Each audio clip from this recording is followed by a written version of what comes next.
தம்ம பேருரை விபாசனா 10 நாள் பயிற்சி முகாம்.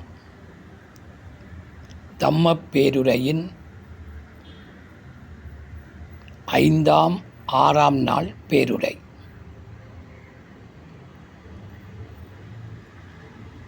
எஸ்.என். கோயங்குஜி அவர்களின் ஆங்கில உரையை தமிழ் மொழியாக்கம் செய்து வெளியிட்ட காணொளியிலிருந்து அடியேனால் இயன்றளவு புரிந்து எடுக்கப்பட்ட சுருக்க சிற்றுரை, தர்ம சிற்றுரை.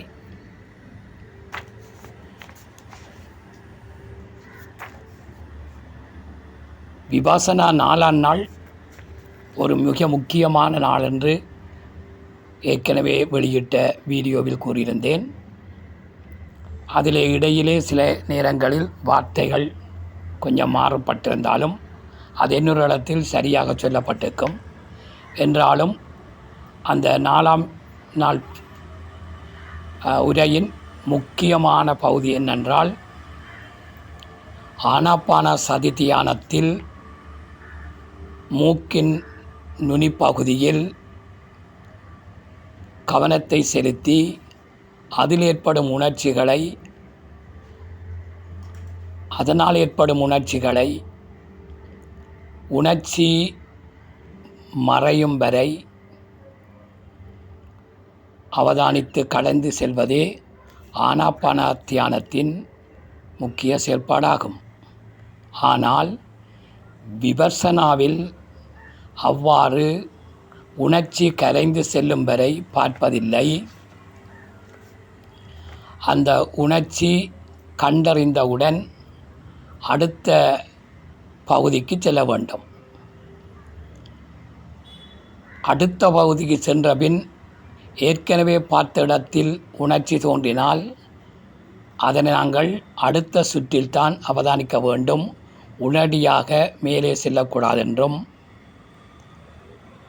உணர்ச்சியை அவதானிக்கின்ற இடத்தில் அதைவிட அழுத்தமான உணர்ச்சி இன்னொரு பகுதியில், அதாவது அவதானிக்கப்படாத புதிய பகுதியில் வந்தால் அதற்கும் உடனடியாக செல்லக்கூடாது. அந்த பகுதியை நாங்கள் உற்று நோக்கின்ற போதே செல்ல வேண்டும். இதுதான் விபாசனா தியானத்தின் முக்கியமான செயல்பாடு என்று கூறினேன். இன்று 5ஆம் நாள் பேருரையின் சுருக்கத்தை பார்த்தால், இந்த 5ஆம் நாள் பேருரையின் பெரும்பாலான விளக்கங்கள் ஆனாபான சதி தியானத்தை இயற்றுவதால், அதனை கடைப்பிடிப்பதால், அதனை பூரணப்படுத்தி பயிற்சி செய்வதால் என்னென்ன நன்மைகள், யார் யார் என்னென்ன பயன்களை பெற்றார்கள் என்ற அனுபவ உரைகள் நிறைய காணப்படுவதால் அந்த உரையை நீங்கள் நேரடியாகவே தம்ம பேருரையில் கேளுங்கள். அங்கே அனுபவ உரைகள்லாம் அதிகம். எனவே இந்த 5ஆம் நாளை பற்றி பெரிதாக சுருக்கமாக எடுத்து கூறுவதற்கு ஒன்றுமில்லை. ஆனால் அந்த அனுபவ உரைகள் கேட்கின்ற போது எங்களுக்கு இன்னும் இந்த பயிற்சியில் ஆக்கமும் ஊக்கமும் கிடைக்கும் என்ற தன்னம்பிக்கை தோன்றுகிறது. எனவே அந்த அனுபவ உரைகளை நீங்களே காணொளியில் பாருங்கள். தம்ம பேருரை 6ஆம் நாள் உரையில் என்ன முக்கியத்துவம் காணப்படுகிறது என்றால், இந்த 5ஆம் நாள் 6ஆம் நாள் எல்லாம் 4ஆம் நாள் தொடங்கப்பட்ட விபாசனா பயிற்சி முறை தியானத்தையே தொடர்ந்து செய்கிறோம். எனவே இந்த 6ஆம் நாள் தம்ம உரையிலும் தலையிலிருந்து கால் வரை, காலிலிருந்து தலை வரை மேலும் கீழுமாக உணர்ச்சிகளை தொடர்ந்து அவதானித்து கொண்டிருங்கள் என்ற அறிவுரையே கூறப்படுகிறது. உணர்ச்சியை நல்லது கெட்டதென்று பயணிக்க வேண்டாம். தோன்றுவதும்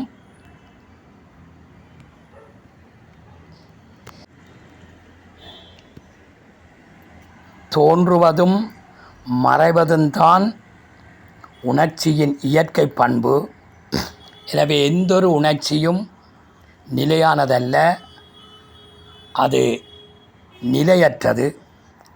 ஆதலால் இன்பமானதோ துன்பமானதோ எந்த உணர்ச்சியாக இருந்தாலும் அதனை பற்றி செல்லாமல் அதனை கடந்து செல்ல வேண்டும்.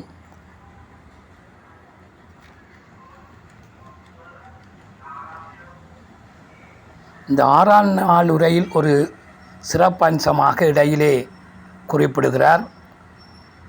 உணர்ச்சிகளை அவதானிக்கும் போது கொஞ்சம் கடினத்தன்மையான, கனமான, நீண்ட நேரம் உணரக்கூடிய உணர்ச்சிகள் இருந்தால் அந்த உணர்ச்சிகளை அவதானித்து அவை மறையும் வரையும் அவதானிப்பதே சிறந்ததென 6ஆம் நாள் உரையில் கூறப்பட்டுள்ளது.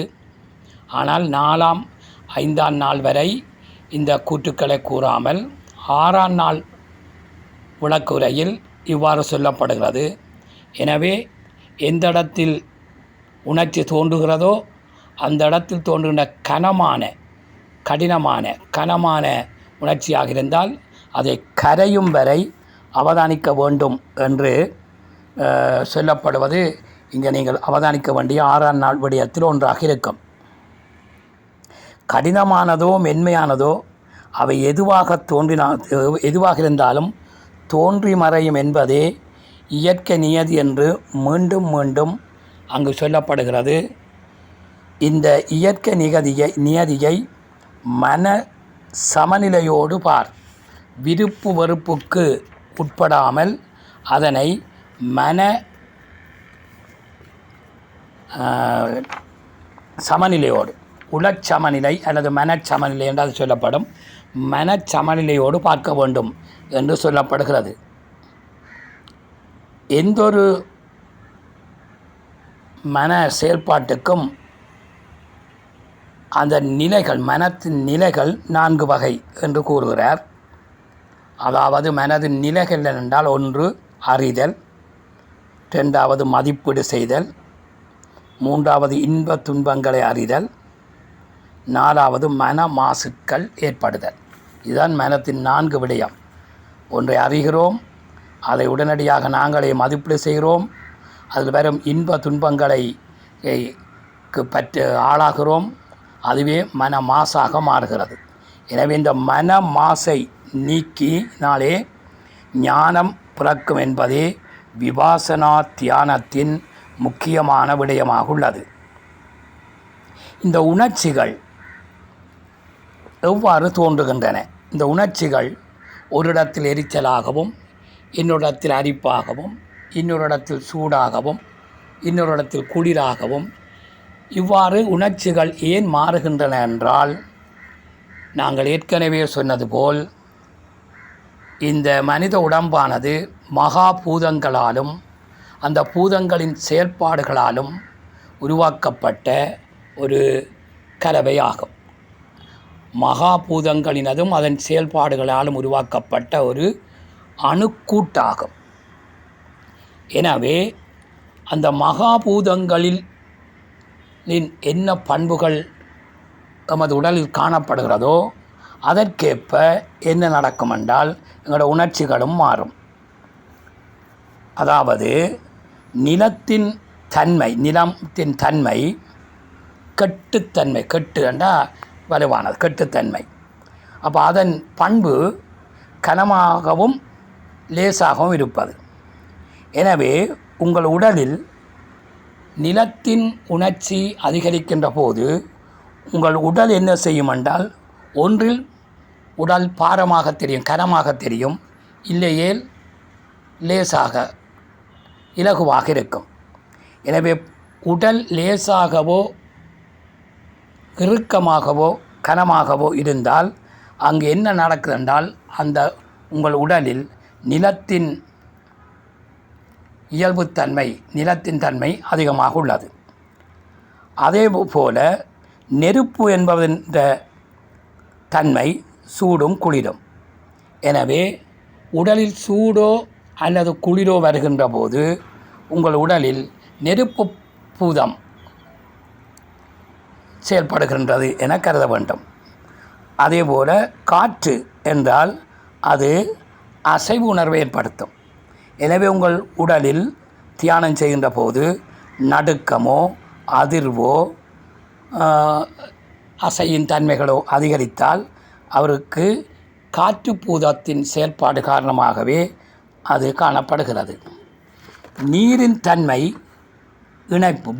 இணைப்பதாகும். எனவே உங்கள் உடல் முழுவதும் ஏதோ ஒன்றால் கட்டுப்பட்டது போல் ஒரு உணர்விருந்தால் அது நீர்ப்பூதம் தொழிற்படுகிறது என்பது கருத்தாகும். எனவே இந்த உணர்வுகளை கடந்த பின்னரே நீங்கள் முத்தி நிலையை அடைய முடியும் என்பதுதான் விபாசனா தியானத்தின் முக்கியமான விடயம். கௌதம புத்தர் அவர்களால் விண் என்ற பூதம் எடுத்துக்கொள்ளப்படவில்லை. அதற்கான காரணம் இந்த விண் என்ற பூதம் எமது உடலில் எந்தவித உணர்ச்சியையும் ஏற்படுத்தவில்லை என்பதால் அவர் விண்ணை ஒரு பூதமாக எடுக்கவில்லை. எனவே அவர் 4ஐயும் தான் மகாபூதம் என்கிறார். நிலம், நீர், நெருப்பு, காற்று. இந்த 4ஆலும் தான் எமது உடலில் உணர்ச்சிகள் ஏற்படுகின்றன என்றும் விண் என்ற பூதம் உள்ளது, அது இருக்கின்றது.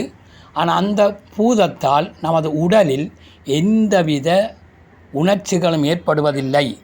அது ஒரு அணுவுக்கும் இன்னொரு அணுவுக்கும் இடையே ஏற்பட்ட சுழற்சி காரணமாக அது இந்த விலக்கி செல்லும்போது அந்த 2 அணுக்களுக்கு இடையிலான இடைவெளியே விண் என்று சொல்லப்படுகிறது.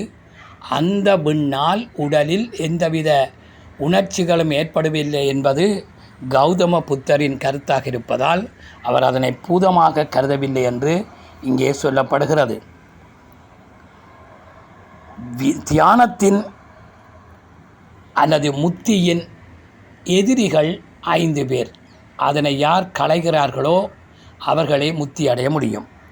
அப்போ முத்தி அடைதலின் அல்லது தியானத்தின் எதிரிகள் 5 யார் என்றால், 1 விருப்புக்குட்படுதல், 2 வெறுப்புக்குட்படுதல், 3 சோம்பல் அல்லது அதிகளவு தூக்கம், 4 அமைதியின்மை, எப்பொழுதுமே பதட்டமாக இருத்தல், 5 சந்தேகம் என்பதுதான் முத்தியின் 5 எதிரிகள் ஆவர்.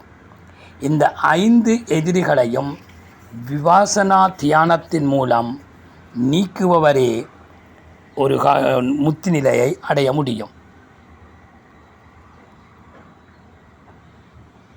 காமம், கோபம், பயம், ஆசை என்ற அனைத்தையும் நீக்கும் ஒரே பயிற்சியாக விபாசனா ஒன்றே காணப்படுகிறது. இன்று நிறைய தியானிகளால் கேட்கப்படும் விடயம், நான் தியானத்தில் இருக்கிறேன், ஆனால் என்னால் காமத்தை அடக்க முடியவில்லை அல்லது காமத்தை கடந்து செல்ல முடியவில்லை என்று எத்தனையோ தியானிகள் கேட்பது எங்கள் எல்லோருக்கும் தெரியும். அதற்கு ஒரே ஒரு வழி, தொடர்ந்து 1 வருடங்களுக்கு மேலாக விபாசனா தியானத்தை உடலின் ஒவ்வொரு அங்குலமாக உணர்ச்சிகளை அவதானித்து அவற்றை புறக்கணித்து கொண்டு வரும்போது அந்த புறக்கணிப்பு காமத்தை அனைத்து மன மாசுக்களையும் நீக்கும் என்பது தான் உறுதியான உண்மை என அந்த உரையில் கூறப்படுகிறது. உடலானது பல அணுக்களால் ஆனது. அந்த அணுக்கள் ஒவ்வொன்றையும் தனித்தனியாக உடைத்து அதில் தோன்றுகின்ற உணர்ச்சிகளை மிக சிறிய உணர்வுகளாக உணர்ந்து ஒரு எல்லைக்கு பின் அந்த உடல் அணுக்கள் அனைத்தும் ஒரு அலையாக மாறும். எனவே நீண்ட பயிற்சியின் பின் எமது உடல் ஒரு அணுவால் ஆனதல்ல, அது ஒரு அலையால் ஆனது என்பது தெரிய வரும். அந்த அலையையும் உற்று அவதானித்து கொண்டு செல்லுகின்ற போது முத்தி நிலை வரும். அவ்வாறு முத்தி நிலை வருகின்ற போது நாங்கள் நாங்களும் பிரபஞ்சமும் ஒன்றோடு ஒன்று இணைந்த ஒரு கருவியாக மாறிவிடுவோம். எனவே இந்த தியானத்தை தினந்தோறும் காலையும் மாலையும் குறைந்தது 1 மணி நேரமாகினும் செய்தே ஆக வேண்டும். அடுத்து நம் உடலுக்கு தேவையான உணவுகள் பற்றி கூறியிருக்கிறார். அந்த உணவுகள் ஒன்று பௌதிக உணவு, மற்றது மானசீக உணவு. இந்த பௌதிக உணவுகள்லாம் நாங்கள் சாப்பிடுகின்ற சமைத்த உணவுகள். ஆகவே அந்த உணவுகளூடாகவும் நமக்கு உணர்ச்சிகள் ஏற்படும். உதாரணத்துக்கு உரைப்பு அதிகளவு நாங்கள் சாப்பிட்டால் அங்கே அக்கினி உணர்வு, நெருப்பின் உணர்வுகள் அதிகமாக இருக்கும். பழைய சாப்பாடுகள், ஆரிய சாப்பாடுகள் என்பவற்றை அதிகளவு சாப்பிட்டால் அங்கே நிலத்தின் உணர்வு இருக்கும். எனவே இவ்வாறு சமைத்த உணவுகள் பௌதிக உணவுகள் என்று சொல்லுகிறோம். அந்த பௌதிக உணவுகளால் எமது உணர்வுகள் மாற்றமடையும். மானசீக உணர்வு என்பது நாம் வாடுகின்ற சூழலுக்கேற்ப கிடைக்கின்ற நன்மைகள். காலநிலைக்கேற்ப, சுற்றுச்சூழலுக்கேற்ப எமது உணவை நாங்கள் மாற்றிக்கொள்கிறோம். அல்லது அந்த காலநிலை, சுற்றுப்புற சூழலால் எங்களுக்கு தேவையான சக்திகள் கிடைக்கின்றது. அதுவே மானசீக உணவாக கருதப்படுகிறது. எனவே மானசீக உணவுகளை நாங்கள் மிக கவனமாக உண்பதன் மூலம் இந்த உணர்ச்சிகளிலிருந்து நாங்கள் விடுபடலாம். கோபம் வருகின்ற போது எமது உடல் சூடடையும். எனவே உடல் சூட்டை குறைக்கணுமாக இருந்தால் கோபத்தை குறைக்க வேண்டும். இந்த கோபத்தை குறைக்க வேண்டும் என்பது, ஆசையை குறைக்க வேண்டும் என்பது, காமத்தை குறைக்க வேண்டும் என்பது வார்த்தைகளால் எல்லோரும் சொல்லிவிட முடியும். ஆனால் அவை எங்கு தோன்றுகின்றதோ அந்த இடத்தில் அதனை அழிக்க வேண்டுமே தவிர வார்த்தைகளால் இதனை அழிக்க முடியாது. எனவே எங்கு தோன்றி எங்கு மறைகிறது என்றால் உணர்ச்சிகளில் தோன்றி உணர்ச்சிகளில் மறைகிறது.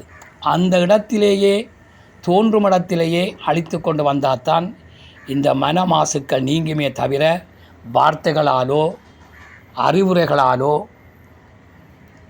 பெரியோர்களின் சொற்பொழிவுகளை கேட்பதாலோ நூல்களை வாசிப்பதாலோ இந்த மன மாசுக்களை அழிக்க முடியாது.